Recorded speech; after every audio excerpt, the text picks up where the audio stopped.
Des adieux, mais un processus pour arriver à la paix sur la péninsule coréenne qui vient juste de commencer. Lors d'une conférence de presse à la suite du sommet historique de mardi, Donald Trump a déclaré que le dirigeant de l'RPDC, Kim Jong-un, prendrait des mesures envers la dénucléarisation. Le président Kim et moi-même venons juste de signer une déclaration conjointe dans laquelle il a réaffirmé son engagement inébranlable envers la dénucléarisation de la péninsule coréenne. Nous nous sommes également mis d'accord sur des négociations énergiques afin de mettre en place l'accord dès que possible.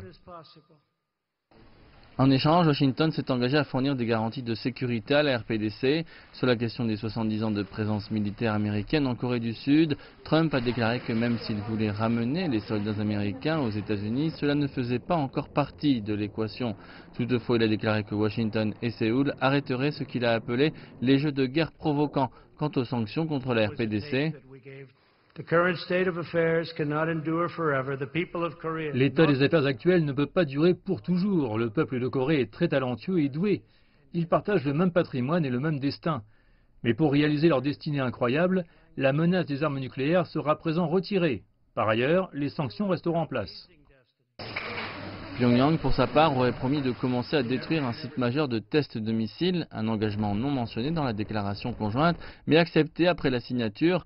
Mais même si le sommet historique s'est terminé avec beaucoup de promesses, les critiques disent qu'il a été faible en substance en ne donnant aucun détail concret.